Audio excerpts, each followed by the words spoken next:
Seja bem-vindo ao MDA, coloque seu fone de ouvido e viaje com a gente no mundo dos animes.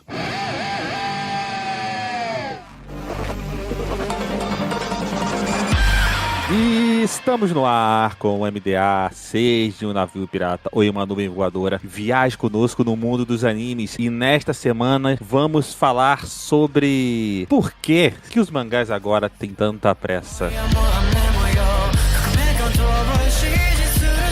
Aqui é o Lucas e é o mal do século, seria? O mal da década, não sei. Não seria só o anime, o mangá, né? Dissertaremos. E aí, galerinha, aqui quem fala é o Christian. E, bom, antigamente os mangás não tinham outras mídias para competir, não é mesmo? Hoje em dia tem. É verdade. Aqui é o Rafael Valente e, como já dizia o ditado popular, quem tem pressa, tropeça. Então, tá ligado como é que é, né? É verdade. Eu ia falar quem tem fome, um assim. Então um ditado que é assim? É quem tem medo, cara. É. Não tem fome. Fome? Eu não sei quem teria fome pelo cara, mas... Tem um que é tipo, quem tem pressa come frio, uma parada assim. Quem tem pressa se come cru. Talvez eu tenha feito uma correlação de cru com... Pode ser, existe esse mundo. As sinapses da sua cabeça podem ter te levado a isso. É, verdade. Para mais sinapses e palavras estranhas, após os recados e e-mails.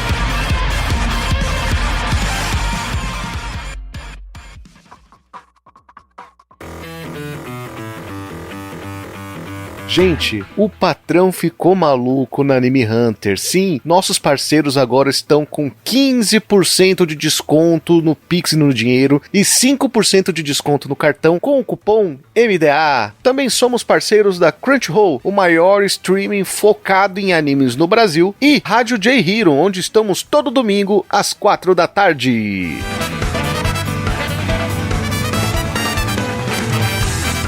De volta com os e-mails. E aí, Bruno? Vamos que vamos. Esse negócio de feriado em cima de feriado deixa o nosso tempo curto, Bruno. Nossa, nem fala. Eu tô perdido na semana. E antes dos e-mails, tem uma novidade. Diga, o que é a novidade? Seguinte, pessoal, a partir do dia 7 de maio, às 19 horas, estaremos lançando, para a comodidade de vocês, mais uma plataforma de padrinhos, que é o Apoia-se. Então você que está no Apoia-se, eu não quero fazer conta em outra plataforma e tal, eu não quero ir lá no Catarse, sendo que eu já tô no Apoia-se, também vai ter uma versão do MDA no Apoia-se, certo? Então será apoia.c/MDApod, ou MDA POD, certo? Inclusive, dia 7 é meu aniversário. Então, se você quiser dar um presente pra mim, vai lá e nos apoie. No Apoia-se agora também, ou no Catarse. A partir de R$5 você pode ser nosso apoiador. E o legal do Apoia-se é que você pode colocar conteúdo lá. Lá tem um mural de conteúdos. Por exemplo, se bater a meta, a gente fica áudios extras só para os padrinhos lá. Isso aí. Fique de olho. E você que tá no Catarse, não precisa sair de lá. Pode continuar lá, porque no nosso próprio grupo lá do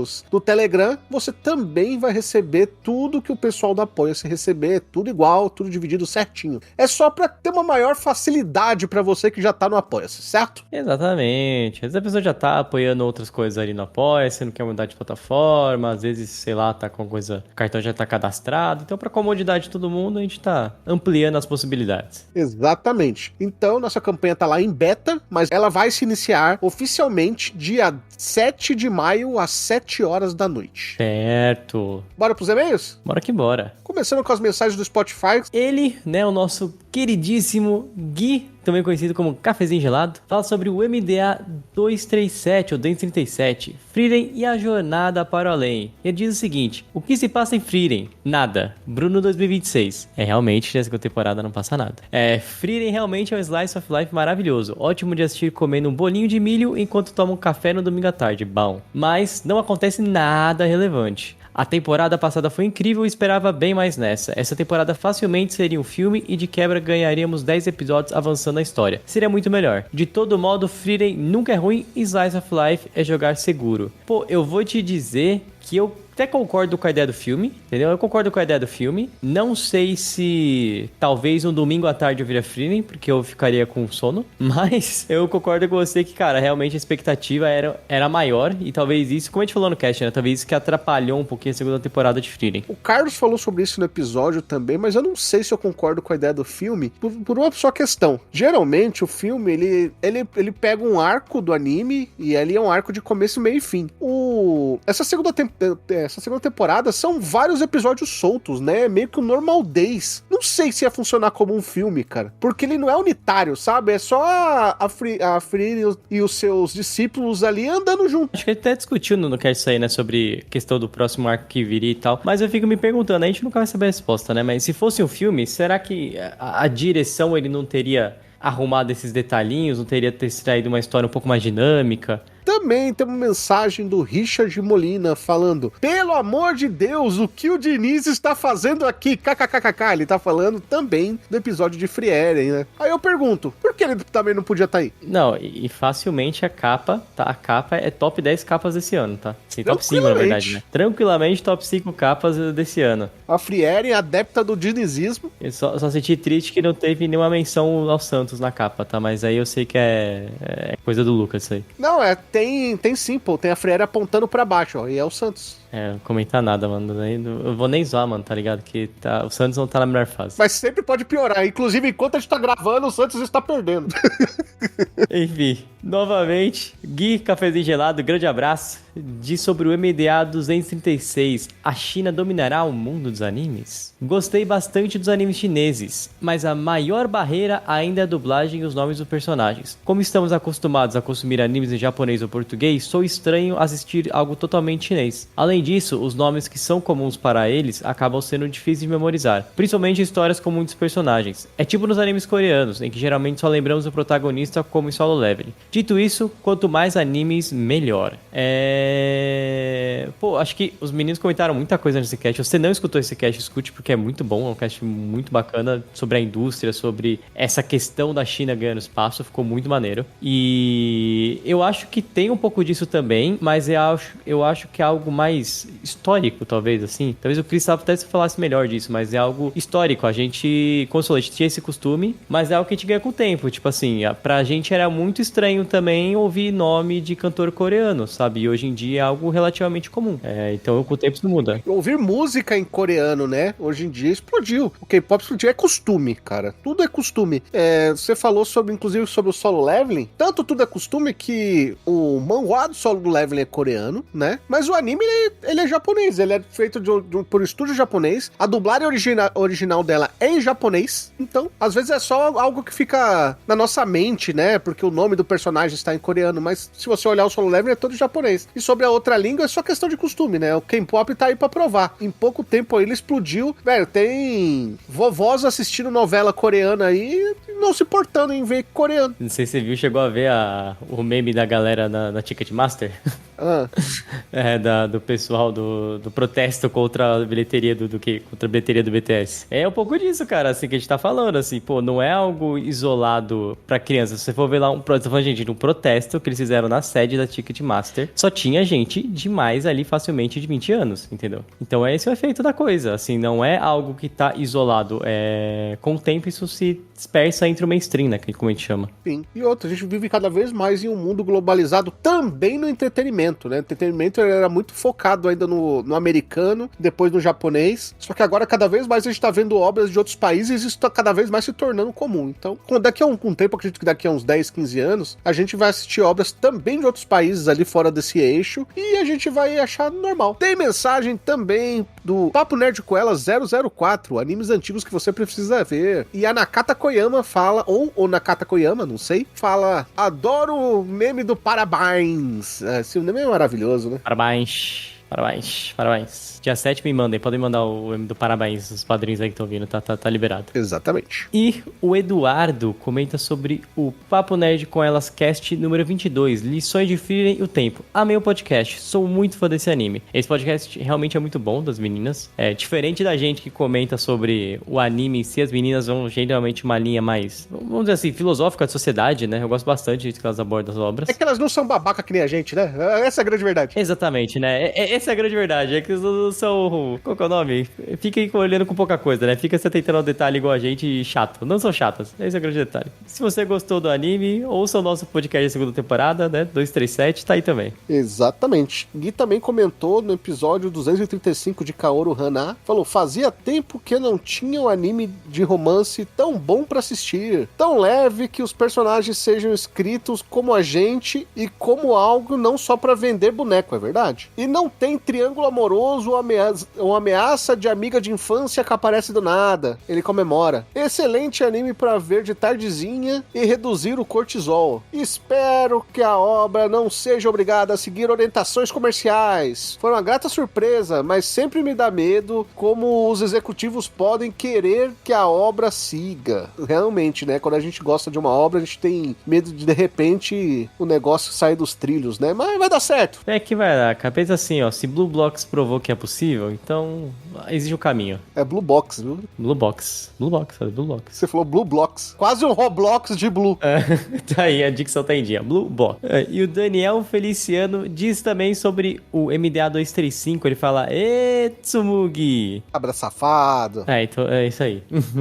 Concordo e dobre passo próximo. Exatamente. A Lari comentou também o episódio de Kaoru Hana. Adorei o papo desse episódio do podcast. E Kaoru Hana foi uma ótima experiência de anime com romance. E claro, estou comprando os mangás, pois preciso saber mais desses personagens. Olha aí, o mangá está saindo aí pelo pessoal da MPEG aí. Um abraço pro pessoal da MPEG, Di, Gabriel, galera aí muito competente. O Eduardo Santos fala sobre o MDA 228, Decepções de 2025. Ele fala o seguinte: eu gostei de The Beginning After the End. A animação tá meio ruim com os personagens bem feios, mas a história é bem boa. E o sistema de magia é interessante. Não é aquela coisa detalhada lá Tolkien, mas dá pra matar o tempo. KKKK. Tem uma galera que não se importa com a animação, né? É, exatamente, pô. Isso aí que tá valendo. Acho que assim, a gente sempre fala no cast, né? Sempre tem um equilíbrio, né? Ao mesmo tempo que só roteiro bom não carrega a obra, só animação boa também não carrega a obra, né? Então, tem que ter um equilíbrio, mas assim, se você é o público, que geralmente é o público que o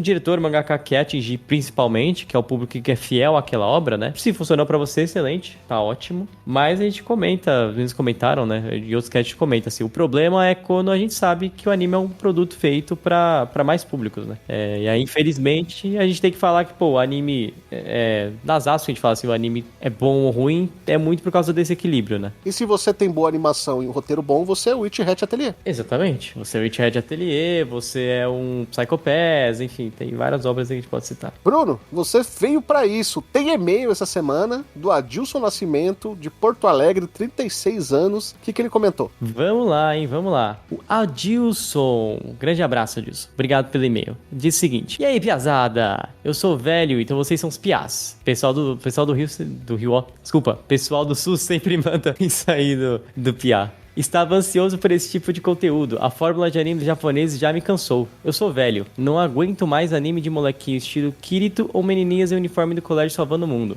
É o meu primeiro filtro no início da temporada de anime para eliminar da lista. Nisso, eu encontrei esse conteúdo chinês que tem muitos títulos absurdos onde os personagens já são adultos. Até mesmo em novels, que é o que eu mais consumo há anos. Já perdi a conta de quantas obras de cultivo que já zerei. Zanlong, acho que pronuncia assim, não sei. É uma excelente indicação, caso tenha interesse. Não vão se arrepender. Mais recentemente eu descobri obras de cultivo onde os protagonistas são mulheres, que variam entre princesas, médicas, artistas marciais até fazendeiras. E elas, por algum motivo, reencarnam com alguma habilidade overpower, desde sala de treinamento exclusiva a alguma ferramenta mágica e por aí a trama se desenrola. E o melhor de tudo, elas não são capacho de macho. Elas podem casar, podem ter um apoio, mas existe mérito próprio, elas fazem acontecer. Estou acompanhando uma que a protagonista é conhecida como Pequena Doutora Deusa. Fica aí a indicação. Não sei se alguém conhece também comenta ou manda no e-mail. Ah, o Carlos deve conhecer. Com certeza. O Carlos devia estar aqui pra comentar. Mas enfim, pior que o Carlos é sommelier de obras de cultivo, né? Ele é sommelier de viola chinesa, ele conhece tudo. É verdade mesmo. Ele indicou até o Cavaleiro do Zodíaco chinês. Nossa, é verdade. Eu lembro isso aí. Enfim, conhecido como Doutora Deusa, que mistura cultivo, medicina, empresária, muita ação e a prota também é péssima cozinheira. Toda vez que ela diz que vai cozinhar para os subordinados ou para o namorado, sim, ela tem um. Ele tem um corpo específico brabíssimo celestial, mas que a obra ganhando e foca na mulher. Eles arrancam ela da cozinha e manda ela pra sala ficar conversando e ir dormir. É uma obra magnífica. A prota tem uma paixão insana pela família, pelos amigos e é uma completa. E sobre os Don Juan, não entendo por que está demorando tanto fazer sucesso. Throne of Steel é um dos melhores que já vi, romance, ação, evolução da infância dos personagens até a fase adulta. Trilha sonora insana, parece que o editor tem um botãozinho do fazer chorar. Teve uma música da obra que tocou em um episódio específico que eu me lavei de chorar e fui obrigado a baixar. Eu perdi isso com os animes. Acho que a última vez que eu me emocionei com o anime foi em Sao Mother's Rosário. E ele fala que não precisam ler. Aí, galera do Sao, que você vai comprar uma briga aí, cara. O Vulpix quer ler. O Vulpix falou que quer ler de novo, que ele tá com saudade. Nossa, não. O Vulpix é o maior fã declarado de Sao daqui, rapaziada. Mandem coisas de Sao pro Vulpix Guaraná. Exatamente. Quando a Konoyuki, a espadachim mais braba do anime, morre. Então, acho que uma das maiores virtudes do produto chinês é conseguir conversar com o público que os japoneses já perderam. Não vou me desculpar pelo tamanho do e-mail. Não se desculpe. Eu gosto muito do assunto e achei que vocês falaram pouco. Levemente irritado com vocês. Pô, pior que os meninos, me deu 1 hora e tanto de cast, né? Pô, falaram pra caramba do assunto. Mas é que é difícil, assunto muito amplo, né? Não dá pra cobrir tudo. E outra, eles falaram do tema em si, não das obras, né? Se fosse a obra das obras, quem sabe a gente faça um episódio no futuro aí dando dicas de obras chinesas, dá pra fazer. Mas nem era o ponto pro podcast, era mais pra falar de como que são as obras chinesas no momento, se elas podem realmente tomar aí o posto de número 1 e tudo mais, né? Que é um tema totalmente diferente, que eles até que falaram muito bem. Sobre as obras estão demorando pra dar certo, cara, primeiro que não tem tanta propaganda, né? A gente tem poucos animes chineses chegando pro grande público no Brasil, então é difícil chegar pro brasileiro. O brasileiro não vai querer comprar um manhwa, sendo que uma animação, a propaganda dele não chega pro brasileiro, né? E o brasileiro também não vai atrás. A gente vê até por uma coisa que tá tendo mais, por exemplo, os manhwas, né? Que tem até mais animes de obras coreanas e mesmo assim não chegam tanto os manhwas no Brasil. Mas isso é por quê? Porque, cara, é um processo lento aí, né? De adaptação do público, porque não é só a língua e a cultura diferente, é todo o processo da obra, né? A gente vocês falaram inclusive sobre as obras de cultivo, né? Que é muito característico do chinês. As obras chinesas têm as suas características específicas, assim como os manhwas têm as suas características. E como no e-mail, na mensagem em cima, o pessoal falou que era complicado até a questão da língua, imagina pela questão de toda uma cultura diferente, né? Porque você tem que aprender do zero, né? Eu lembro como era difícil no começo, quando a gente começava a ver os animes, e não entendia certas situações no princípio, sabe? E aí, com o tempo, a gente vai pegando. E quando o público começar a se acostumar, aí vai começar a crescer também. Isso aí. Os meninos comentaram no cast. Nesse cast, realmente, reforçar isso que o Raul falou, ele é muito focado na indústria, tá, galera? Não vão lá achando que eles vão falar sobre a indicação da obra X, a indicação da obra... É sobre a indústria como um todo, tá? Mas existe uma coisa que eles comentaram que é bom a gente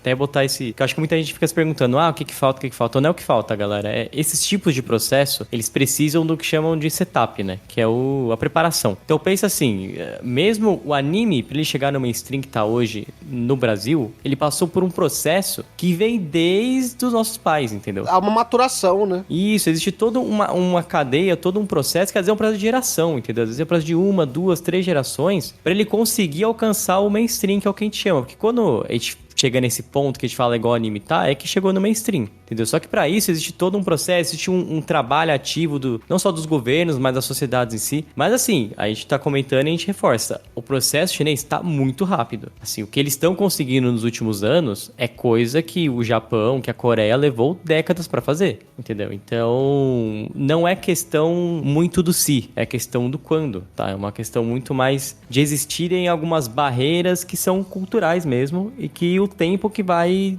aos poucos e levando elas pro próximo passo. E outra, né? Em pouco tempo apareceram 2 obras aí que fizeram um relativo sucesso, né? Com o público. E isso ajuda a começar a aumentar, né? Quando você vê que a recepção do público tá sendo boa, aí de 2 aparecem 4, aí de 4 aparecem 8 e assim vai subindo. Assim como aconteceu com os isekais, né? E gêneros no caso dos mangás. Sim. Você quando a aceitação do público para aquilo é muito grande, ela começa a aumentar, né? Então a gente teve ali aquele, não sei lá o que, X lá, que era dos Idols, aí depois o Lord of Mysteries, né? Anteriormente teve o The King's Avatar, só que o The King's Avatar, ele nem chegou oficialmente no Brasil, mesmo assim fez um barulho, e aos poucos, assim, essas obras começam a aparecer aí, fazer parte do imaginário das pessoas, e aí o público, sentindo a necessidade de querer conhecer mais coisas, começa a apertar ali o mainstream e a trazer, né? Então, aos poucos aí, as empresas começam a trazer mais dessas obras. Não estranhem se daqui 2 anos a gente estiver falando sobre anime de cultivo chinês. Não estranhe. Exatamente. Então, Bruno, assim como a gente, o público vai descobrir por que os mangás têm tanta pressa. Isso aí, então a gente tá falando de indústria e tudo mais, aí, ó, galera, é outro cast sobre indústria que é excelente. Então, até os próximos episódios. Tchau! Tchau!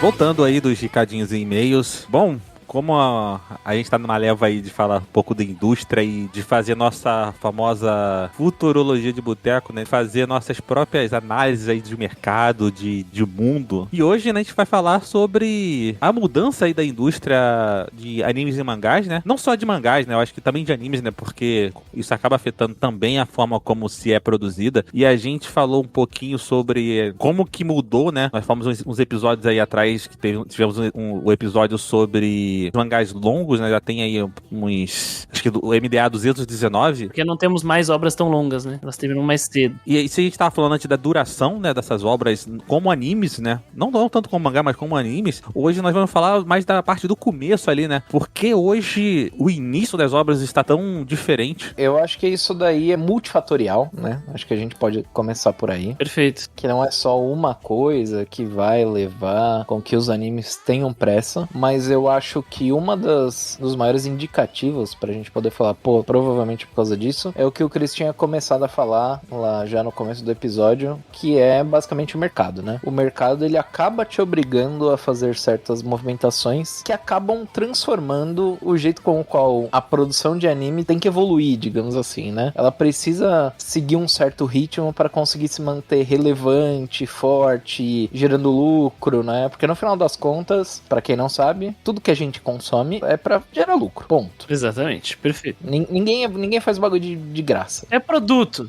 Então eu acho que a gente pode começar falando diretamente do mercado, que eu acho que é um dos principais motivadores. Se a gente analisar aí o mercado como um todo, né? A gente teve uma grande evolução, por exemplo, das mídias digitais, né? A gente tem aí os smartphones, a internet como um todo, e até os videogames, se a gente parar pra analisar, né? Hoje em dia, a indústria do videogame, por exemplo, é uma indústria que maior que o cinema, né? Então, sei lá, você vai ver um anime novo. O anime, né, o mangá, que a gente botou no título, ele precisa ter aquele apelo pra pessoa que tá comprando, a pessoa que tá, pro espectador, muito rápido, né? Porque enquanto, às vezes, no TikTok, no Instagram, próprio videogame ali, que o cara vai ter uma interação direta, então ele vai passar por um momento de ação ali que vai prender a atenção dele. Se no mangá você fazer no começo ali um momento de reflexão muito longo ali, que demora pro cara realmente ter uma ligação com aquela série, você acaba perdendo a atenção desse cara e, cara, já foi. O cara tem uma diversidade tão grande hoje em dia de entretenimento, né? Eu li alguma coisa recentemente que hoje a sociedade, ela é inimiga do tédio. É. Estranho, né? Porque tédio é uma coisa teoricamente ruim. Existe uma inundação tão grande de alternativas que você não se dá o direito de ter tédio. Você tem que estar sempre fazendo alguma coisa, né? É aquele momento em que o ser humano, ele tá quase se obrigando a estar o tempo inteiro hiper focado em alguma coisa, né? Algumas coisas das quais você falou eu vou trazer também, que é coisa boba, assim. Eu tava assistindo um vídeo que lançou recentemente do Jogabilidade, que é um podcast que fala muito sobre jogos, e já que você trouxe jogos, eu vou falar uma parada que eles comentaram lá. Eles têm um vídeo onde eles fazem meio que um Hidden Gems, eles procuram jogos que lançam na Steam e tal, pra falar. E aí um comentário logo no começo do vídeo é: só em fevereiro mais de 1.500 jogos foram lançados na Steam. E a Steam é uma plataforma dentre todas as outras que tem. Então, só por aí você já vê que a concorrência é gigantesca, por mais que a qualidade seja um pouco menor e coisa e tal, pela quantidade de jogo, você tem muita opção o tempo inteiro. Imagina que você não vai conseguir zerar ou jogar 1% disso. Você não vai conseguir. Agora, pensa isso elevado a todas as outras plataformas que concorrem com hoje em dia o streaming, sendo que é uma outra coisa que você comentou, é sobre os... Antigamente a gente não tinha tanto acesso lá, final dos anos 90, começo dos anos 2000. A internet ela ainda não era tudo que ela é hoje, por diversas limitações, ter sido criada há pouco tempo e coisa do tipo. Então, a gente não tinha tanto acesso pra fora do país, pelo menos aqui dizendo do Brasil, né? E hoje em dia a gente tem. A gente quer assistir um anime, a gente consegue. A gente quer ler um manhwa coreano, a gente consegue. A gente quer jogar um jogo francês, a gente consegue. A gente quer assistir uma série live action italiana, você consegue. Você quer assistir uma novela turca, você consegue. Então hoje em dia a gente tá competindo com diversas frentes, né? E o mercado de mangá, não só isso, também de mangá e anime cresceu absurdamente nesse meio tempo, né? Dos anos 90 pra cá, a gente já até tinha aquele negócio do anime infinito, do mangá infinito. Hoje em dia já diminuiu drasticamente isso. São poucas as séries que se mantêm por mais de 400, 500 capítulos. Hoje em dia tem uma média ali de, sei lá, 150, 200, 250, 300 talvez. Então eu sinto que o mercado busca por isso. As pessoas buscam atualização o tempo inteiro, sabe? Por mais que elas gostem muito de uma obra, a tendência é que coisas novas vão aparecendo e você vai perdendo interesse pelas obras das quais você já acompanha, sabe? Porque a novidade ela é muito atrativa. Indo até pro lado da psicologia humana, né? Você quer estar atualizado. É aquele negócio de segunda-feira você querer chegar na escola pra comentar o que aconteceu no Pânico na TV no domingo. Enquanto você falava, eu entrei numa anime list aqui e fui ver quantas séries vão estrear agora. Assim, claro, continuações, entre continuações e novas temporadas, né? Aham. Mas nem tudo é anime primeira temporada agora. Mano, irão sair, né? Mais de 40 animes. Eu parei de contar, mas tipo assim, eu parei no 44. Ou seja, em abril, nós teremos mais de 45 animes para assistir, mano. Só em abril. Mais de 45 temporadas de conteúdo novo de anime pra gente assistir. Independente se é obra nova, se não é. Isso nós comentamos no podcast das obras longas. A gente comentou, né? A gente comparou as temporadas de décadas diferentes. Só pra vocês lembrarem que antigamente nós nos dávamos o trabalho. Claro, tem alguns YouTubers, né? Tem o próprio Thunder que ainda faz isso. Que é a galera que pegava assim e fala assim: vou falar sobre todos os animes da temporada. Cara, a não ser que você viva única e exclusivamente para anime, é impossível você fazer isso hoje em dia.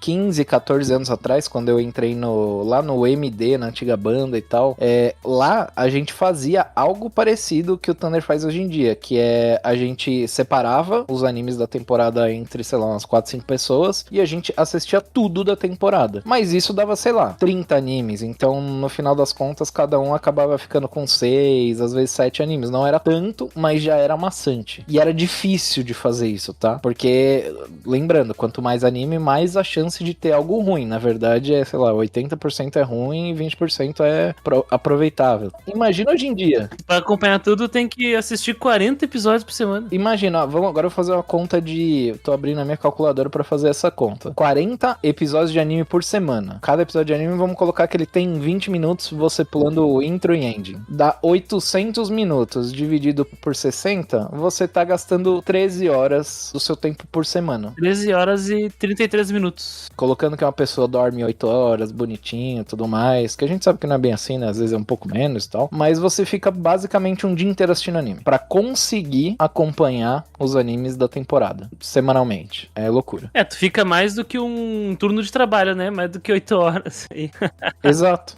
Da tua semana, tá, pessoal? Não, da semana. Isso se você trabalhar, conta que a semana já era. Segunda a sexta, isso se você não trabalha 6 por 1. E aí o final de semana, um dos 2 dias do final de semana é pra anime. Não, se você, sei lá, o cara vai chegar aí, vamos pensar, o cara tem uma rotina normal de trabalho. O cara não faz faculdade, só trabalha. O dia do cara começa às 7 da noite. Se o cara, 7 da noite ali, o cara pode ter até às 11 da noite, mais ou menos, são mais ou menos 5 horas. Tipo assim, se o cara tem que perder pelo menos 3 dias da semana dele pra poder ver os animes dele. Isso se o cara chegar do trabalho e não fizer mais nada a não ser ver anime. Não, isso se o cara não tomar um banho, não jantar, não passar um tempo com a família. Entendeu? Você não fizer nada. Ele sentou no computador e foi lá assistir. Uns 3 dias que ele perde. E ele é um cara cara que ele só assiste anime da temporada, né? Lembrando disso.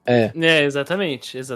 E assim, hoje em dia tem uns animes que tem um tempo até um pouquinho maior, porque tem uns animes que estão pedindo um pouquinho do padrão, né? Tem anime aí com 26, 27 episódios. Tem uns animes aí, por exemplo, que saiu essa temporada, um Isekai, o primeiro episódio dele veio com 1 hora de duração, então, enfim. Só citando alguns casos que não são padrões, mas que acontece. Pegando o que vocês comentaram, é importante, claro, a gente tá falando de número de obras, tá?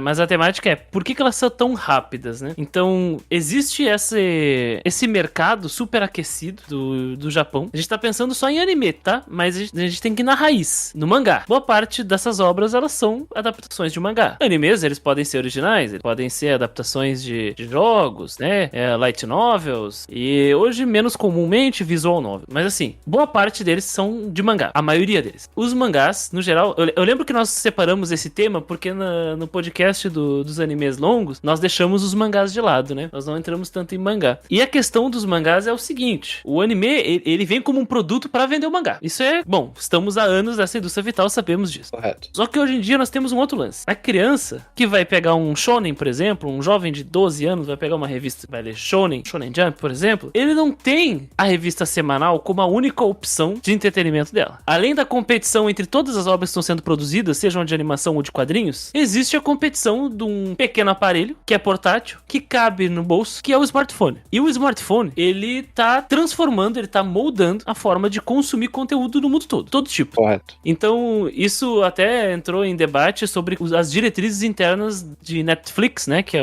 a grande empresa que produz conteúdo, que é dito que eles produzem conteúdo e roteiro pensando que o espectador está assistindo com o celular na mão. Sim. Por isso que a obra é extremamente descritiva e os personagens repetem constantemente pra pessoa conseguir acompanhar o que tá assistindo. Nós temos a competição do celular e das redes sociais. E o celular e as redes sociais, eles ofertam um negocinho chamado feed infinito. Ou seja, a oferta infinita de conteúdo. Dentro do celular, tu tem a oferta infinita de conteúdo da rede social. Então tu pode pegar o Twitter, o Instagram, o TikTok, o que seja. E tu tem os streamings, que é uma novidade, que não existiam há 15 anos atrás, vamos lá, né? Polarização disso aí. Então, hoje, existem um monte de outras coisas que vão tirar a atenção daquele potencial consumidor. E a melhor forma de prender a atenção desse consumidor é fazendo o quê? É entregando tudo aquilo que o consumidor precisa para ele se interessar na obra. Essa é uma das coisas que explicam, né, como o Valente disse, é multifacetado, tem vários, multifatorial, né, tem vários fatores, vários motivos. Esse é um deles. A obra precisa ser rápida e ágil para pegar a atenção dessa geração que costuma ter a atenção disputada constantemente com diversas fontes, sabe? Antigamente, obras, elas davam-se ao tempo, né? Por exemplo, é impossível hoje existir um Gintama, sabe? Que é uma obra extremamente lenta que constrói os personagens vagarosamente. Se paga no final, mas hoje em dia é impossível. A gente pode até pensar em um paralelo de como o mercado de mangás físicos se comporta em relação a isso, porque uma das coisas que a gente vem batendo na tecla já não é de hoje, já são de décadas atrás, conforme a internet foi evoluindo, a gente sempre se questionou o porquê que não existia um aplicativo de mangás que tivessem todos os mangás de tal editora, ou juntassem os mangás e as pessoas ganhassem uma fatia, enfim, a gente sempre se perguntou. Hoje em dia tem surgido um pouco mais, né, mas provavelmente esse aplicativo de mangá, ele ficou nessa sombra durante tanto tempo porque ele ia impactar na venda de mangá, por exemplo. E impactando na venda de mangá, você impacta o jeito com o qual se faz mangá, porque ele precisa ter atenção, entendeu? No final das contas, o dinheiro que se ganha com a internet, comparado ao físico, eu acho que é menor. Apesar de ter menos trabalho, eu acho que os contratos ainda não fazem tanto dinheiro assim digitalmente do que fisicamente, né? E isso pode ser um dos motivos pelo qual impacta também o jeito com o qual o mercado tem andado durante décadas e anos para todo esse lado, né? Que a gente tá discutindo agora. No Japão, Valente, tem aquela Jump Plus, né? A Shonen Jump Plus, que apresenta os mangás da Jump e tem mangás que saem originalmente lá. Correto. É interessante pensar que a Jump Plus, ela se tornou um fenômeno, né? Porque obras que se tornaram gigantes vieram de lá, como o Dandadan, Kaiju número 8, Spy Family, o Chainsaw Man, que foi pra lá, né? Era da Jump e foi pra lá. Então, podemos dizer que é uma forma de os mangás tentarem alcançar esse público, né? Que está constantemente com o celular na mão. E quando eu digo celular na mão, vão não é só vendo o streaming ou o feed. Gente, tem muita coisa no celular.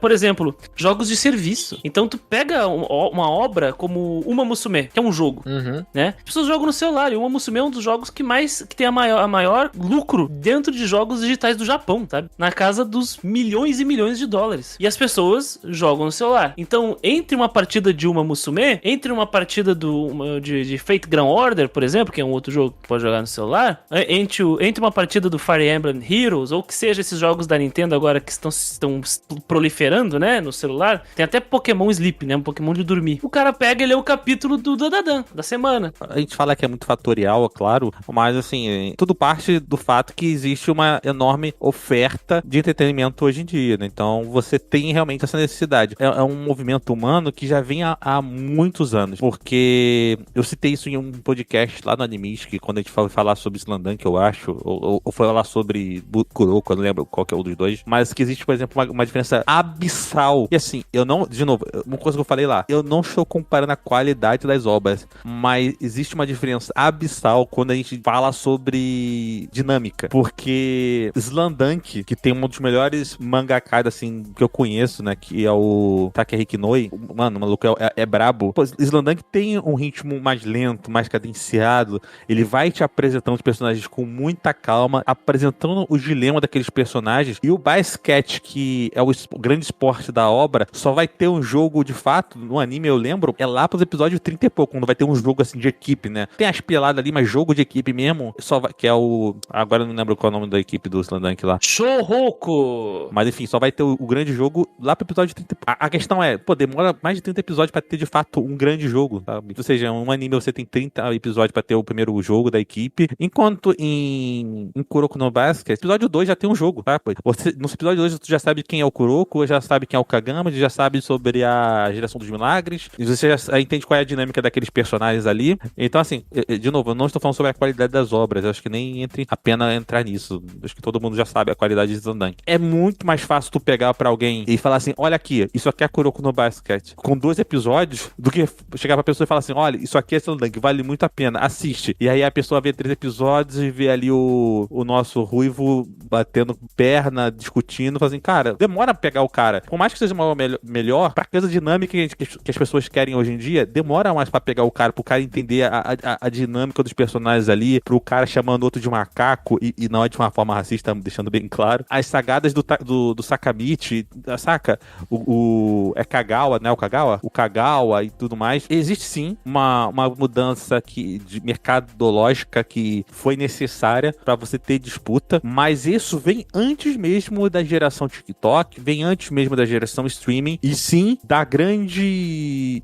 Não sei se a palavra seria canibalização, mas da grande batalha realmente de mangás ali que tem no Japão, né? Entre os mangakas, né? Porque você, por exemplo, na própria Jump... É um moedor de carne, né, cara? A própria Jump, mano, obras estreiam e são canceladas a todo momento. Se você não chegar e ter um sucesso rápido, mano, esquece. Olhando assim pro ambiente em qual o Japão tá atualmente, o Japão ele é um país que ele não é muito grande, ele é uma ilha, então já é uma quantidade de pessoas menor. Não só isso, eles têm um problema com essa renovação de público, o problema de natalidade no Japão já é conhecido há muito tempo. Sim. Então você também tem uma dificuldade de ter novas pessoas consumindo mangá e anime, coisas do tipo. Então a gente acaba vendo o movimento do Japão que ele passou a fazer nos últimos anos, que é um direcionamento de obra que funcione pro Ocidente também, não só pro Oriente. Procurando um mercado externo. Exato, porque no final das contas, Hunter, Slandunk, toda vez que lança uma reedição, um mangá com uma capa diferente, coisa e tal, vende que nem água. Até os mangás antigos estão concorrendo com mangás novos, até os animes antigos concorrem com animes novos. Então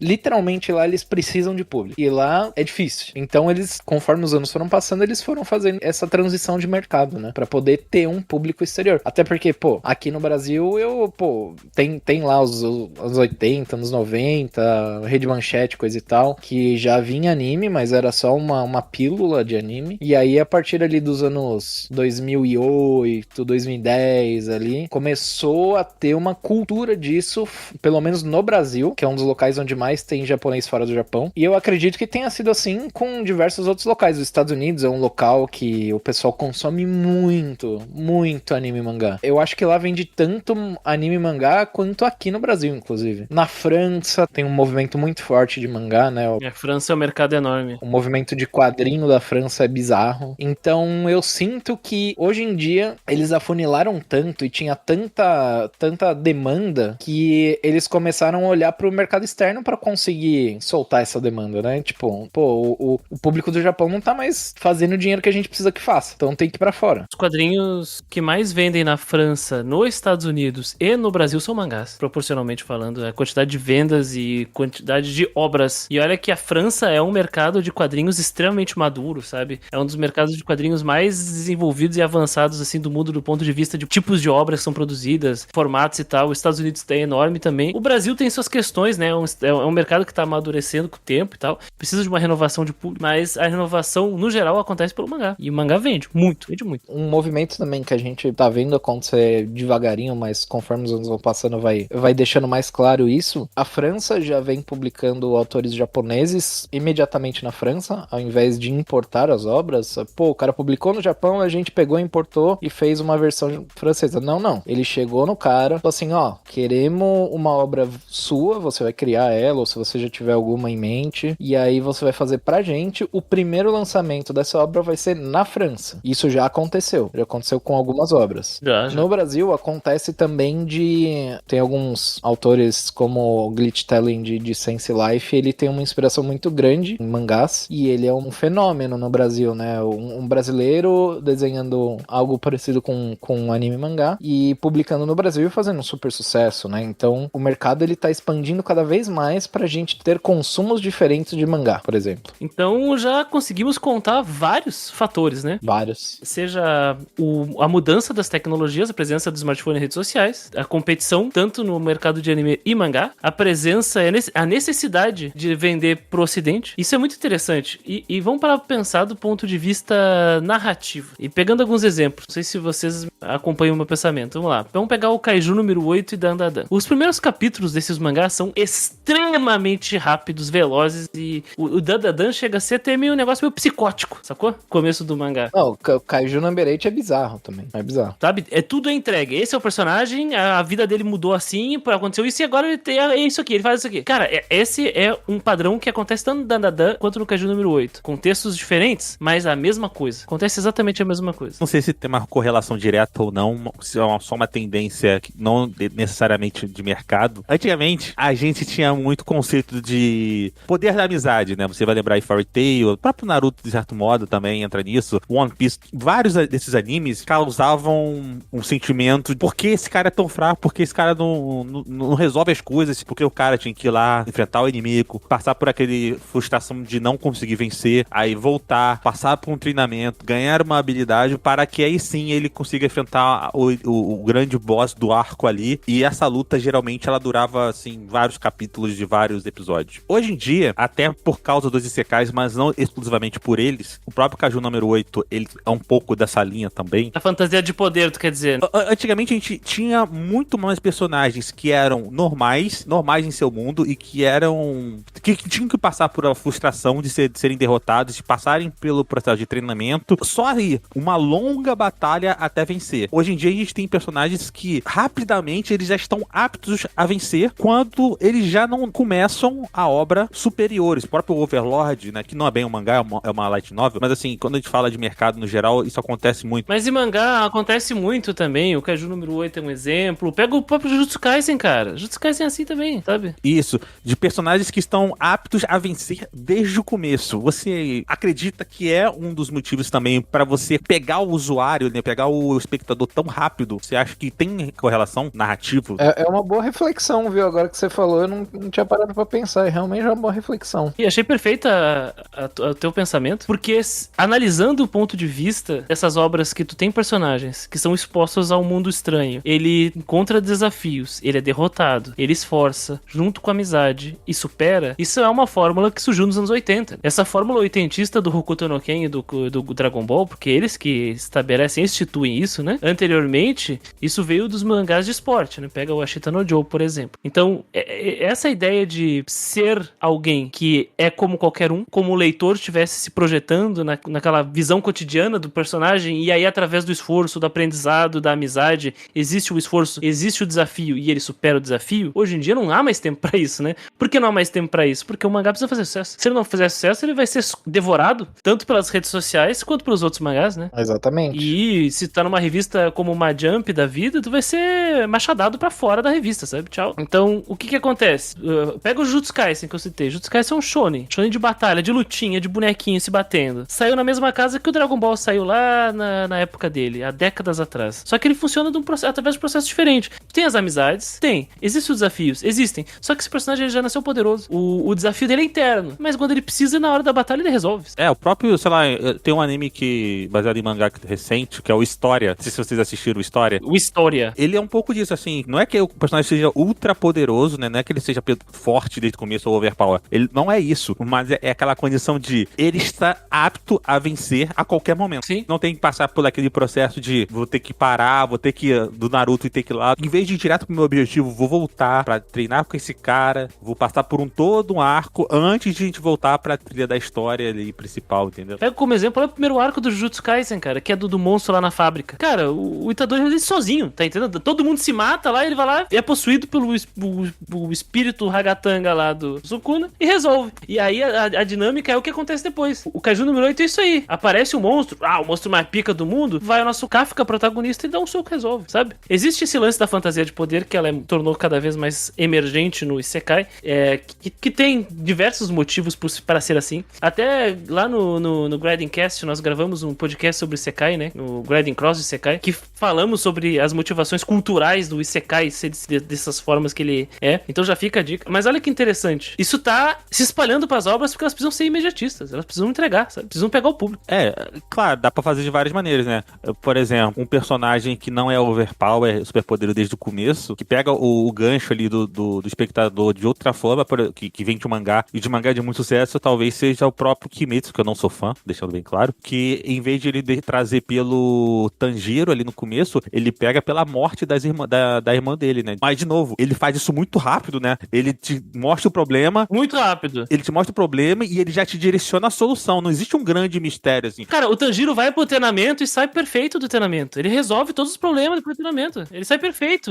Se Kimetsu no Yaiba fosse feito no começo dos anos 2090, seria, o primeiro episódio, ele com a família e mostrando como é que funciona a vida deles. Aí só no segundo episódio a família morrer, e aí ia ter só um episódio onde acontece essa desgraça, e aí no terceiro episódio é ele refletindo sobre o que aconteceu, e aí no quarto episódio é ele começando a ver o que ele vai fazer da vida, até o momento em ele sair do treinamento e virar um espadachim pra poder correr atrás, e nessa brincadeira ia tipo uns 8, 10 episódios. Eu me questiono muito como funcionaria o Exame Hunter. Se você faz isso hoje em dia, você perde a galera no terceiro episódio. Cara, Exame Hunter teve trocentas provas, acho que eram 3, 4 provas. Exame Hunter ia ser que nem o treinamento do Tanjiro. É só, sei lá, 4 capítulos no mangá, um episódio no anime, tchau, já foi, sabe? Aquela pegadinha do refrigerante que eles tentam fazer com o Killua e com o Gon, aquilo ali seria cortado. A gente não tem tempo pra isso, corta. Exame Hunter do Hunter x Hunter, né? Pra já deixar claro que... Tem um episódio do Exame Hunter lá, que é os caras correndo num túnel lá, o episódio inteiro e trocando uma ideia. Isso daí jamais seria feito em um anime novo. Hoje em dia, a gente acaba vendo algumas obras que elas se destoam, né, dessa pressa, dessa necessidade de imediatismo e coisa e tal. E eu vou citar uma que eu não sou o cara de Isekai completamente, inclusive eu não gosto muito de Isekai, mas The Beginning After the End, pra mim, eu não sei como eu posso chamar, mas é tipo um mangá, webtoon vertical. Webtoon, manhwa, né? É porque hoje em dia já existe mangá que é vertical e existe webtoon que não é, tá ligado? Então eu já não sei mais, já me perdi. Webtoon, o famoso quadrinho de papel higiênico, né, gente? Exato. E The Beginning After the End, eu sinto que ele consegue fazer isso por uma boa escrita, e não só isso, né? O Beginning After the End, ele é proveniente de uma novel, né? Então ele já tem uma novel, e aí a novel passou por uma adaptação, e essa adaptação, as pessoas conseguiram fazer uma boa adaptação pra vir pro formato de webtoon, e aí eu sinto que pra você conseguir fazer algo numa qualidade parecida do que eram os animes antigos, pra não parecer que tem tanta essa pressa, apesar de ter, hoje em dia não tem pra onde fugir, você ser um autor com uma escrita muito boa. O que é difícil você achar em pessoas que precisam entregar prazo e precisam correr. No final das contas, não é nem tanta culpa do autor. Ele escrever rápido e ele, às vezes, executar ideias não tão boas. Às vezes é um motivo da pressa, é a pressão, é a vontade de querer conseguir ganhar dinheiro com aquilo que ele gosta tanto, sabe? Então tem esse lado também, né, do quão a qualidade é impactada, né, por essa pressa. Voltando pra questão técnica, né, é interessante pensar com a forma, porque o que mudou nas obras? A forma que elas são desenvolvidas, né? Então, quando nós pensamos na estrutura da narrativa, tu vê que as obras que elas se constroem à medida que é necessário ser construído, o Slamdunk foi um ótimo exemplo, né? Gintama é um outro exemplo que é um mangá de comédia, um anime de comédia, né? Que ele vai se desenvolvendo ao longo de arcos de comédia e ao longo dos arcos de comédia tu tem o desenvolvimento dos personagens pra chegar num arco sério e aí tu receber a catarse, né? Tu tem a recompensa, né? O payoff, que é chamado pelo setup, né? Que é o estabelecimento. Tu recebe o pagamento pelo estabelecimento. Nesses mangás mais recentes, nós vemos que não existe setup. Só existe a entrega. É isso aqui, ó, pau! E aí, a partir dali, tu vê... É como se começasse a 100 por hora. E a partir dali, a obra ela é obrigada a se desacelerar pra tentar estabelecer alguma coisa para que o leitor, ou o consumidor no geral, sempre queira que aquele 100 por hora volte em algum momento. Então, o cara, ele vai acompanhar aquela obra na expectativa de voltar naquele ápice do começo. Nossa, aquilo foi muito incrível. Sim, sim. E aí, então, às vezes não chega. Ou às vezes o autor, ele não consegue lidar com isso e ele vai pra 200, 300, 400 e capota, né? O Corsa. E aí tá tudo errado. Vamos pensar em light novels. Hoje em dia tem essa questão dos isekais, né? Influência gigante daquele site Shosetsu Kaninaro e tal. E é bem interessante e tal, beleza. Mas pensem nas light novels anteriores, tá? A todo o fenômeno do isekai. Vou dar 2 exemplos. Um exemplo é Toaru Majutsu no Index, uma light novel do início dos anos 2000. Nosso protagonista, ele é um cara normal, sem poderes. Ele só tem uma característica, que é anular os poderes dos outros com a mão direita. Então, é interessante como um personagem mundano resolve problemas de ficção científica e de magia, né, de fantasia. Essa é a parte divertida. Essa é a parte interessante. Não começa em 200, começa do começo. Esse personagem, ele vai desenvolvendo estratégias, ele vai aprendendo com o poder dele, com a limitação dele. Um outro exemplo, o segundo exemplo, é o Shokugan no Shana, que é uma outra light novel do início dos anos 2000. Tem uma personagem poderosa, mas tu tem o protagonista que acompanha ela, que é um humano comum. O desenvolvimento dele como um lutador, um sobrevivente, acontece gradualmente. Até no arco final o cara ser o Conan, tá entendendo? Muito bom. Isso é muito interessante de observar. Aí hoje em dia, a gente tem poucas exceções. Uma delas é ReZero. E o nosso protagonista, ele não tem poder algum de combate. O poder dele são os vínculos, tá entendendo? E ele é um cara com problemas, quebrado, com defeitos. O único poder dele é quando ele morre, que a fraqueza dele é tanta que ele morre constantemente. Ele volta. E ele nem controla isso, sabe? E olha que só que interessante, é um sucesso gigantesco, não é mesmo? Um caso que eu, assim, de uma obra que não é tão recente, né? Acho que é de 2016, 2015, não lembro. Teve anime recentemente que tem uma galera aqui do MDA que gosta bastante, e eu incluo nisso, que é o World Trigger, e ele usa uma tática que é um pouco diferente, mas é bem interessante também, que é você ter um conjunto de personagens no núcleo principal, e aí você faz o desenvolvimento com um desses personagens, ou seja, a história vai ser do personagem C, mas você tem um personagem A que ele já tá pronto. Então, todas as vezes que eu precisar entregar e acelerar o Corsa, como você falar, o Celtinha ali, é o A que vai fazer. Quando eu precisar desenvolver a história, eu vou pro C. Mas quando eu precisar acelerar e, tipo, entregar alguma coisa, uma ação desenfreada logo ali, nas primeiras partes da história, cara, o personagem já tá pronto, então ele vai resolver, saca? Eu acho que algumas histórias, elas fazem isso. Os próprios animes de esporte, muitos deles até abusam disso, né? Você tem casos, por exemplo, vamos comparar aí alguns animes de esporte, algum recente, outro não tão recente. E o Almost Pedal, que é um anime de esporte, de ciclismo, assim, é um anime relativamente curto, né? Acho que se juntar a primeira e a segunda temporada ali do arco do Onoda, é 30 e poucos episódios. Mas assim, o Onoda, ele começa muito devagarzinho, mas o Onoda, ele tem um talento ali. Você vê que ele tem um talento, mas esse talento ele vai se desenvolvendo. Ele começa mostrando que ele pode ser o melhor. E contrapartida, você tem alguns animes, como o próprio Diamond Ace, que você vê o talento, mas demora mais pro cara entrar no ciclo ali e demonstrar esse talento de fato. Ele demonstra no primeiro episódio, que geralmente é o que dá realmente o gancho pra você entender que, opa, é um anime de esporte, é alguma coisa, mas realmente te entreter ali. Animes de esporte são bem interessantes porque eles conseguem, de certa forma, criar de forma mais natural essa dinâmica de acelerar e frear, né? Você falou de capotar o Corsa, quando você falou, eu pensei numa obra imediatamente.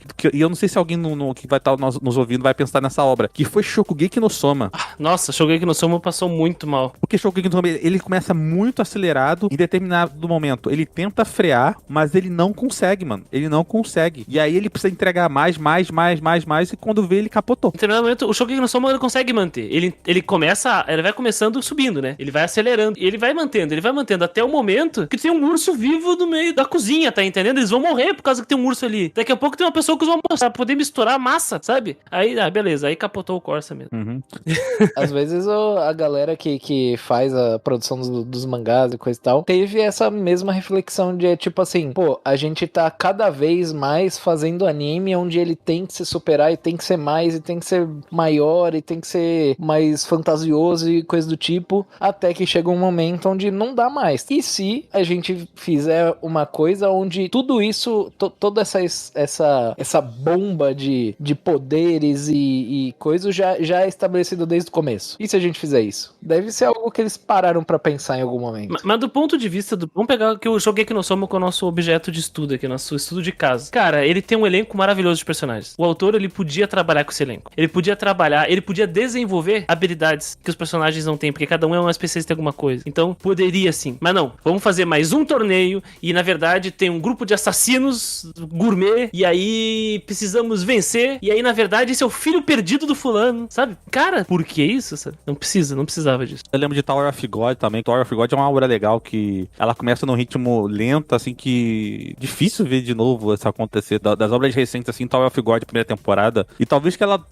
assim, fico pensando, né, um dos motivos de ela ter entrado num limbo ali das obras que vieram ali, em comparação, por exemplo, ao Solo Leveling, que, cara, o hype de Tower of God em determinado momento na história era maior do que Solo Leveling. Tower of God era maior que Solo Leveling. Solo Leveling que, com o tempo, veio engolindo todas as outras obras, mas era maior. E talvez seja justamente por causa desse começo, né? Porque Tower of God é uma obra muito mais bem escrita do que Solo Leveling. Porque realmente muita gente tem aquela barreira de começo ali, não se dá o tempo de, cara, vou superar isso aqui pra chegar na entrega do que é o personagem. O próprio Parasite, mano. Parasite, que eu acho, mano, assim, muita gente tem críticas ao anime, né? Falam que o mangá é muito superior, mas eu acho o anime ainda excelente. O Seiju, no caso? É, o Seiju, o Parasite. É bom sim, uma obra boa. É uma obra que ela vai ganhando com o tempo, assim, ela começa até com um tom um pouco cômico, né? E vai ganhando, vai amadurecendo com o tempo, até que no final, mano, tá super denso. Então, assim, é uma obra que ela precisa se dar o tempo. E eu tô falando de obras, assim, relativamente curtas, né? Parasite aí tem 24 episódios, por exemplo. E é um mangá antigo, dos anos 90, né? É por isso que eu falo, pô, hoje em dia é mais difícil. Outra obra que é relativamente curta, mas é um pouco difícil de pegar algumas pessoas, e é uma obra recente, Little Witch Academia, cara. Little Witch Academia eu acho que é uma obra que, se tu botar no meio da temporada aí, talvez ainda se venda pelo nome, mas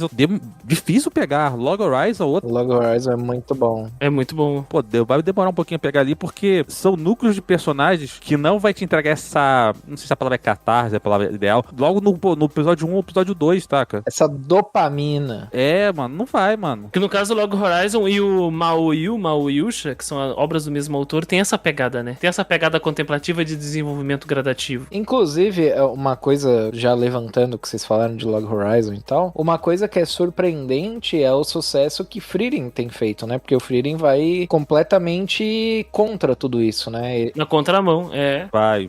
Ele é algo que a gente até zoou num episódio que a gente fez de Frieren no Catum, que é o anime pressão baixa, né? Que, pô, é tudo muito tranquilo, as coisas são bem contemplativas, elas são bem filosóficas, então é algo do qual você precisa prestar muita atenção e pensar sobre aquilo pra você tirar o maior proveito possível da obra, né? E não é algo que a gente vê hoje em dia. Hoje em dia a informação ela é tacada na nossa cara de diversas maneiras, né? Não, Frieren é um caso que a gente tem que ser estudado mesmo, porque eu também não consigo explicar, dado todos esses argumentos que a gente deu durante aqui. O Frieren é um cara assim, tá, explica Frieren. Eu falo assim, cara, não sei.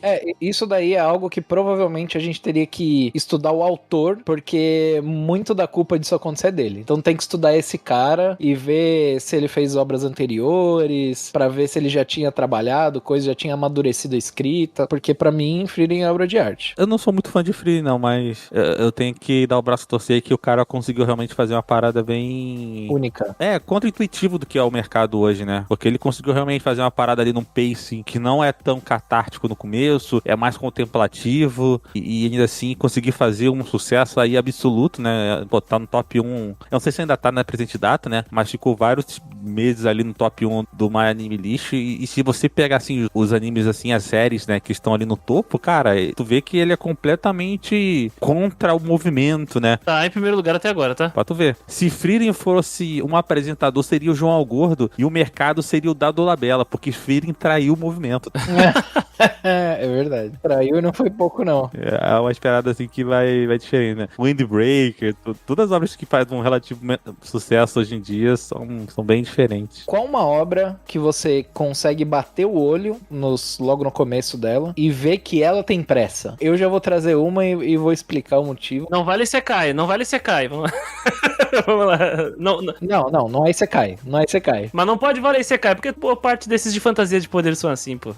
Então, pra mim, cara, Chainsaw Man, ele é completamente, assim, pé no acelerador e vamos embora. No final das contas, a construção de personagem, ela fica basicamente toda concentrada no Denji. São pílulas de outros personagens que vêm ali, mas eu diria que tudo de desenvolvimento é relacionado ao Denji e nem é tanto assim. São poucas coisas. Ele consegue mais se focar no fato dele ser um homem serra elétrica. Apesar de outros mangás do autor e terem uma construção muito grande, Chainsaw Man eu sinto que ele é, pé no acelerador, liga o turbo e vamos embora. Não, concordo. Ele começa muito rápido, né? Ele começa a querer te entregar muita coisa. Apesar de ser relativamente bem escrito, né? Qual é o nome dele? Esqueci o nome dele agora, deu branco. Fujimoto. Fujimas pros mais íntimos. Cara, sim, tem os Isekais, porque os Isekais, eles são grotescamente com pressa. É que eles têm um motivo de ser, assim, né? Eles têm o motivo de ser a fantasia de poder, né? Mas eu vou te falar, existe, por exemplo, o Isekai do Slime, por mais que ele, no começo, ele te joga muita informação, eu sinto que ele tem uma construção por trás ali da vila, no começo, dos orcs, a galera que passa a vir junto com o Slime. Dos Isekais é um dos que eu mais respeito, assim. Cara, teve o Kaiju Labirinte que a gente falou, mas... É o que me vem na cabeça em primeiro lugar é o Kaiju número 8, cara. É o primeiro. O Burn the Witch, ele vai nisso, mas o Burn the Witch, eu acho que ele pega o bagulho meio pronto, não. O Burn the Witch não dá pra considerar tanto, porque ele não teve tanta sequência, né? Ele é praticamente um episódio sozinho ali, né? Um one shot, basicamente, né? O Kuroko no Basket, né? Eu citei o Kuroko no Basket. O Kuroko no Basket, ele claramente no começo ali tem muita pressa, mano. Ele quer rapidamente mostrar a geração dos milagres, ele quer mostrar o Kagami, o Seirin, os poderes do Kuroko ali, é muito rapidão ali. Acho que o Kuroko, ele vai também nessa linha aí. E olha que ele vem numa época diferente, né? Desses mangás mais recentes aí. Agora, dos mais recentes, Kaiju número 8, facilmente. Acho que o Kaiju número 8 é minha escolha, cara. Eu olho pra ele e vejo, cara, nosso protagonista não precisava ser tão poderoso assim. Não há desenvolvimento de personagem do núcleo. Ele escolheu a loirinha pra isso, depois ele vai desenvolvendo marginalmente um cara de raposa lá, que é o chefe dele. A amiga de infância fica de escanteio. Tá entendendo? É uma pena, né, mano? É uma pena. O pai da loirinha é muito mais legal do que todos os amigos do Kafka. E o pai da loirinha só apareceu porque ele era um desafio porque ele era um lendário matador de kaiju, só pra mostrar o quão incrível é o nosso protagonista, poderoso demais, sabe? Agora, um que não é Isekai, mas, assim, que muita gente confunde, né? Mas que não é Isekai, que tem muita pressa e faz muito sucesso, é só o próprio Solo Leveling, né, mano? O Solo Leveling vai ter muita pressa. É que o Solo Leveling ele vem de uma era diferente, né? Então, ele... É um contexto diferente, mas, de fato, ele é fantasia de poder pra cacete também, né, cara? Ele é uma fetização da fantasia de poder, né, cara? Não é à toa que tem toda aquela polêmica de ser adotado por incel, coisa assim, tá? Gente, eu não estou dizendo que Solo Leveling é coisa de incel, beleza? Só pra deixar claro, daqui a pouco o ouvinte, olha lá o que os caras falando, meu. Eu tive uma discussão, Classroom of the Elite, que o pessoal fala que anime de Ed logo é ruim. Fala, não, mano, anime de Ed não é anime ruim, não. Eu não... dá pra ser Ed interessante, né, cara? Não precisa ser um pedaço de cocô. Pode ser ruim, mas isso é bom. O próprio Lelouch, Lelouch é Ed pra... Pikachu? Ele é maneiro pra caramba. E aí, vocês acham que Dr. Stone, ele tem pressa? Agora vamos pegar outro mangá da Jump agora, pro estudo de casa. Pô, eu acho que Dr. Stone tem zero pressa, mano. Pois é, né? Zero pressa, até porque o tropo da parada é literalmente o desenvolvimento do mundo. Mas vocês acham que não avança muito rápido a tecnologia dia. Avança, mas é explicado na história, né? Em 5 volumes eles têm um carro. Mas é um carro daquele jeito, né? É um celular, já tem carro, não sei. É que nada é tão overpower assim, sabe? É tipo, ainda são coisas rudimentares, né? Eu acho que ele a parada dele é a atualização e o desenvolvimento do mundo. Então, todo episódio você vai acabar tendo uma novidade, mas ela é construída, essa novidade, né? Então, tipo, pra lá na terceira temporada eles conseguirem fazer um walkie-talkie, coisa do tipo, lá na primeira ou na segunda temporada eles tiveram que aprender X coisa, sabe? Então, eu sinto que existe ali um jogo de evolução durante o longo do mangá. Mas assim, tem uma parada que nem toda a história ela te dá essa sensação de pressa, tá? Mas no geral, se você comparar assim, os Battle Shonens como um todo, todos eles são muito mais rápidos, mano. Tipo assim, até aqueles que não demonstram essa pressa tão na cara dura, né? Que, por exemplo, Black Clover, de certa forma, tem um pouco de pressa ali pra mostrar a utilidade do Asta, né? Mas eu gosto muito de Nura. Pô, o Nura, mano, ele tipo, te dá um relance no primeiro episódio ali, mas, pô, mano, o que não é no mangá, tá? Aquilo ali é adiantado no anime, porque no mangá ele é muito mais lento, sabe? Você vê muito mais o Nura no normal modo ali dele ali, aí vai pro passado, aí você mostra que tem alguma coisa, mas você fica numa frustração o tempo todo desse moleque vai se transformar ou não. Uma coisa que a gente pode afirmar, eu acho que com tranquilidade, é que a demografia que é mais atingida por essa pressa, ela é o shonen, né? Uhum. Sim. Porque se a gente for parar pra pensar em seinen, josei, até um pouco de shoujo, eles já trabalham de maneiras diferentes, até porque as temáticas de power fantasy e coisa do tipo são menos utilizadas nessas outras demografias, né? Então, eu acho que dá pra gente pensar também que o maior atingido nisso é o shonen, e o shonen acaba sendo a maior demografia mais consumida pelo mundo, né? Sim, mas assim, eu tô aqui olhando a minha anime list, né, pensando em obras que assim, que teriam muita dificuldade de fazer sucesso hoje. E aí tem uma obra aqui que eu não sei se eu tô falando uma loucura muito grande, se eu tô falando bobagem, mas eu olho pra ela e falo assim, cara, isso aqui vai sofrer pra fazer sucesso hoje em dia, que é Bakuman, mano. Bakuman, acho que ia sofrer, mano. Bakuman seria cancelado. Eu acho que o pessoal não ia engajar com o Bakuman, mano. O pessoal ia falar, que ia cansar. Cara, todos os mangás de suspense que surgiram um pouco antes iam passar muito mal. Tenho um pouco de dúvida se a galera ia hypar tanto com Monster. Assim, eu acho que faria sucesso, não seria cancelado, mas Monster mesmo, mano. Eu acho que Monster, a galera ia olhar pra Monster assim, e ele não ia ter o nível de grandeza que é hoje, porque a galera não ia ter saco de acompanhar, mano. Mas é que o Monster, ele é um seinen, né? Ele já é outra pegada, né? A grande vantagem que Monster tem é que o Naoki Urasawa, ele é um escritor, assim, muito fora da curva, muito fora da curva. Então ele consegue manter sua atenção presa o tempo inteiro. Então você sempre quer saber o que vai acontecer. Então eu sinto que ele ia se sair bem. Acredito eu. Isso a gente nunca vai saber, mas eu imagino que sim. Agora, um que eu consigo pensar aqui de bate-pronto que talvez a galera hoje em dia não tivesse muito saco é o Dragon Ball clássico. Cavaleiros do Zodíaco também, cara. Pensa em Cavaleiros. Não, Cavaleiros não, 100%. Cavaleiros 100%. Cavaleiros seria destroçado. Eu vou te falar, eu nesse exato momento, não agora, né, na gravação, mas esses dias aqui eu tô assistindo Lost Canvas, que já é algo um pouco da frente de Cavaleiros, né? E é lento também. O bagulho se segura no diálogo, porque luta, o resto é resto, né? Se segura no diálogo e nas armaduras da hora. Porque, porra, a luta quase não é luta, é só uns golpes soltando e em determinado momento alguém cai. Mas é complicado. Na própria Jump, pensa comigo, tem obras aí como o próprio Cavaleiro do Zodíaco, tem aquele que ganhou anime recentemente, novo, o Jigoku Sensei Noob, Nogami Neuro, vamos pegar nos anos 2000, o Sentei Gintama, cara, eles iam tudo pra banha, sabe? Eles não iam se dar bem. Eu vou te falar, Gintama foi um dos animes que eu não consegui assistir. E olha que eu, acompanho anime há muito tempo. E eu tentei assistir Gintama em 2014, 2015, por aí, e não consegui. Eu adoro Gintama, sabe? Adoro o fato dele se construir pela comédia.